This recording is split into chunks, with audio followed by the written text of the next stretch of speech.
সারা দুনিয়া জুড়ে এই ঘটনাকে চিহ্নিত করা হবে ডক্টর ইউনূসের সরকারের একটা ব্যর্থতা হিসেবে। এই ঘটনা তো আওয়ামী লীগকে কিছুটা মাইলেজ দিবেই, যে ভাঙবে এটাকে আদালতে কোনো আদেশে ভাঙা হয়েছে? তাহলে ভাঙতে পারে কেউ? সরকার ফেরানোর চেষ্টা করছে? করে নাই তো। নামে মাত্র কয়েকজন আদমি এখানে দাঁড়িয়েছিল, তারা পরে দর্শক হয়ে গেছে। এটা আমরা দেখছি, সবই তো আমরা লাইভে দেখলাম। তাহলে হলোটা কি? তাহলে সরকার নিজেদের মানে তারা যে ক্যাপাবল নয় আইন শৃঙ্খলা রক্ষা করার ক্ষেত্রে, এটা তারা আরেকবার এখানে নগ্নভাবে প্রমাণ হয়েছে।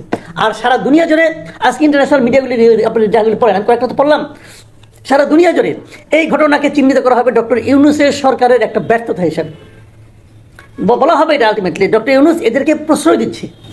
এটা ডক্টর ইউনূসকে সারা দেশের পৃথিবীতে সম্মানিত করবেন, উনি যতই রিসেট বাটন টেপাটেপি করুক না কেন, কিন্তু কাজ হবে না। আপনি কি মনে করেন মানে এই দায়টা সরকার নিলই বা কেন? মানে এটা তো আমি মনে করি যে এটা আমার ক্ষুদ্র বুদ্ধিতে কুলায় না, আমি এটা বলতে পারবো না, আমি হিসাবে মিলাতে পারি না যে এটা করে। আমি তো প্রথমে বললাম কি লাভ হয়েছে, কার লাভ হয়েছে বলেন তো আপনি আমাকে? একটা জিনিস দেখেন, কার লাভ হয়েছে? যে লোকটা একটা দরজা এখন ভাঙা দরজা নিয়ে যাচ্ছে, যে দরজাটা নিয়ে গেছে তারও কোনো লাভ হয় না, কারণ দরজাটা নিয়ে সে কোথায় রাখবে? ওটা সে কোনো কাজেও লাগাতে পারবে না। কার লাভটা হয়েছে এটা আপনি আমাকে বলেন? কারো লাভ হয়নি। সারা দুনিয়ার কাছে আমাদের কাছে আমরা কিভাবে এখন হলাম? ভাই এখানে বিনিয়োগ আসবে, বিদেশি বিনিয়োগ আপনার লাগবে না, টাকা লাগবে না আপনার, আসবে না তো। আমরা একটা নিয়ন্ত্রণহীন সমাজে পরিণত হলাম। এই সরকার কোনো কিছু আইন শৃঙ্খলা নিয়ন্ত্রণ করতে পারে না, এটা আরো একবার সারা দুনিয়ার কাছে প্রমাণ হলো। পাবলিকের রোষ ওনার বিরুদ্ধে ছিল, উনি সকল ক্ষেত্রে উনি মানুষকে কষ্ট দিয়েছেন, মানুষকে পেইন দিয়েছেন। তো মানুষ তার উপর ক্ষুব্ধ ছিল, পালিয়ে গেছেন। 6 মাস পরে উনি আনুষ্ঠানিকভাবে একটা প্ল্যাটফর্মে কথা বলছেন। বেসিক্যালি উনি দেশের মানুষকে লক্ষ্য করে বলছেন, উনি ছাত্র থেকে দেশের মানুষকে লক্ষ্য করে বলছেন। তো আমি কিন্তু খুব আশায় ছিলাম যে এখানে উনি আত্ম উপলব্ধিটা ওনার হবে এবং উনি স্বীকার করবেন ওনার অপরাধগুলো এবং মানুষের কাছে ক্ষমা চান। ক্ষমা চাইলেই যে ক্ষমা হয়ে যায় তা কিন্তু না, কিন্তু উনি ক্ষমা চাইবেন মিনিমাম, আমি এটা আশা করেছিলাম। ওনার ক্ষমা চাওয়াটা উচিত ছিল, কেবল ওনার জন্য না। এই দেশে আওয়ামী লীগের বহুত নেতাকর্মী আছে, প্রত্যন্ত অঞ্চলে আছে, তৃণমূলে আছে, কিন্তু তারা কিন্তু এই 6 মাসে মানুষের সঙ্গে অনেকটা কিন্তু ধীরে ধীরে মিশে যাচ্ছিল। তাদেরও তো একটা জীবনযাপন আছে। আপনার কোটি কোটি মানুষকে তো স্বাভাবিক জীবনযাপনের বাইরে রাখতে পারবেন না, তাহলে তো ভাই দেশ উন্নত হবে না। আপনি প্রতিশোধ নিতে পারবেন, কিন্তু দেশ তো সামনে থেকে অগ্রসর হবে না। কাজে সে লোকগুলি কিন্তু মিশে যাচ্ছিল এবং তারা নর্মাল অবস্থায় আসছিল। তো আমি ভাবছিলাম যে এটাকে আরও বেগবান করার জন্য উনি হয়তো নিজে এই দেশের মানুষগুলোর কথা, ওনাদের নেতাকর্মীদের কথা ভেবে উনি মানুষের কাছে ক্ষমা চাইবেন। উনি ওনার এমনও হতে পারতো যে উনি ওনার বলতেন যে আমি সভাপতি পদ ত্যাগ করছি, আওয়ামী লীগ নতুনভাবে গড়ে উঠুক, এই ধরনের কথা উনি বলবেন। এটা কিন্তু আমার একটা ধারণা ছিল, কারণ একজন পলিটিক্যাল লিডার যিনি, তার এরকমই হওয়া উচিত। আপনি বিদেশে দেখবেন কোনো পলিটিক্যাল পার্টি যখন ক্ষমতা থেকে নেমে যায়, ওই পার্টির লিডারে কিন্তু পদত্যাগ করে, নতুন লোক এসে কিন্তু দায়িত্ব নেয়। কারণ এটা প্রমাণিত হয়েছে তুমি ক্ষমতায় থাকতে পারো না, মানে তোমার পলিসি ভুল, তাই এটাই প্রমাণ করে তুমি যোগ্য না। তার এই ভদ্রমহিলা উনি পারেন নাই, ওনার পুরো দল এখান থেকে চলে যেতে বাধ্য হয়েছে, ওনার মন্ত্রিসভা দেশ থেকে পালাইছে। মানে কত অপরাধ এদের, এবং অপরাধের জন্য প্রত্যেকটা লোক নিজে জানে কে কি অপরাধ করছে, তারা তো নিজেরা জানে, তারা পালাইছে। সেই জায়গায় কিন্তু আমি ভেবেছিলাম উনি এগুলো বলবেন। তো উনি কি করলেন? উনি সারাক্ষণ সেই একই রেকর্ড বাজাইলেন। উনি কি করছেন? এই দেশের মানুষ কত গরিব ছিল, উনি তাদের ঘর দিয়েছেন, সিমি পাকা বাড়ি দিয়েছেন, মানুষের হাতে টাকা দিয়েছেন, কত কিছু যদি করছেন। আরে ভাই একটা কথা বুঝবেন না, বলেন আপনি আমাকে, উনি যদি এগুলো করে থাকেন কার জন্য করছেন? এই দেশের লোকের জন্য করছেন, তো এটা বলার দরকার কি? তো দেশের লোক তো জানে উনি কি করছেন, বারবার বলার দরকারটা কি? বলা মানে কি? উনি নিজেও শিওর এটা হয় নাই, উনি নিজেও শিওর যে টাকাগুলি চুরি করছেন। ঘরে ঘরে বিদ্যুৎ দিয়েছি উনি বলছেন, এটা বলেন নাই যে বিদ্যুৎ দেওয়ার নাম করে কয় টাকা নিছেন আর কয় টাকা বিদেশে পাঠাচ্ছেন, এগুলো তো বলে নাই। কিন্তু যাও সেগুলো নলাম।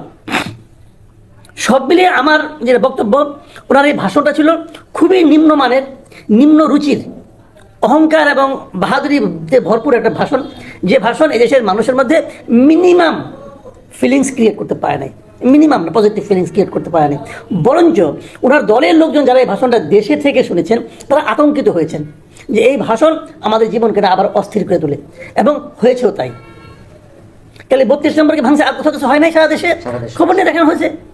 তার মানে উনি নিজে তখন আরামে আছেন, রাষ্ট্রীয় অতিথি হিসেবে আছেন, কিন্তু এখানে এই দেশের আওয়ামী লীগের নেতাকর্মীদেরকে উনি জীবনটাকে আরো দুঃসহ করে তুলছেন। আমি আওয়ামী লীগের নেতাকর্মীকে বলবো যে ভাই, আমি যতটুকু বুঝি আমার কমন সেন্স দিয়ে, যে আপনারা যদি প্রকৃত দেশের রাজনীতি করতে চান তাহলে এই শেখ হাসিনাকে ছাড়েন। শেখ হাসিনা বাংলাদেশ আর ব্যাক করতে পারবে না, এটা অতীত গন কেস। এবং কেবল শেখ হাসিনা না, শেখ পরিবারেরও কেউ ব্যাক করতে পারবে না। আওয়ামী লীগ শেখ পরিবার মুক্ত হবে এবার, এটা আমি মনে করি পার্সোনালি। এবং ওই সমস্ত করাপ্ট লোকদেরকে যাকে আনবেন এই দল আর দাঁড়াবে না, এই দলকে দাঁড়া করতে হয় অন্যভাবে। এবং আরেকটা কথা বলে শেষ করি, যে কালকে যে ঘটনাগুলো ঘটেছে আমি মনে করি তার উস্কানি কিন্তু শেখ হাসিনার এই ভাষণ দেওয়ার যে ঘোষণা তার মধ্যে রয়ে গেছে। এই ভাষণ দেওয়ার সময় তার জন্য এটা ছিল না, আসলে কোনোভাবেই না। উনি এটা করা ওনার ঠিক হয় নাই। উনি যদি আসলেই দেশকে ভালোবাসতেন, উনি যদি আসলেই দেশের জন্য কিছুটা মানে ভালো চাইতেন, তাহলে এই ধরনের সকালে না আগের দিন বসে দেখলাম, আমি নিজেও দেখেছি সোশ্যাল মিডিয়া, এই যে ধানমন্ডি 32 উপলক্ষে বুলডোজার মিছিল সে সকালে দিয়েছে ওরা, আর 9টায় কমিটি পালিত হবে বুলডোজারের ছবি টবি। আচ্ছা বুলডোজার জিনিসটা কি? বুলডোজার আপনার বাড়িতে বুলডোজার কটা আছে ভাই? এটা কি মানুষের ঘরে ঘরে থাকে যে আমরা রান্নাঘরের পিছনে একটা বুলডোজার রেখে দিলাম, এরকম হয়? এই বুলডোজারটা কার? বুলডোজারের মালিক কে? আমি যতটুকু শুনেছি এই বুলডোজারের মালিক হলো ঢাকা সিটি কর্পোরেশন। তো সেই বুলডোজারটা এখানে আসলো কি করে, কে নিয়ে আসলো? আমি তো মনে করি এই ঘটনার সঙ্গে সরকারের এক ধরনের আছে, মদত আছে। সরকার চেয়েছিল বলে বুলডোজার এখানে আসছে, তাহলে আসলো কি হবে?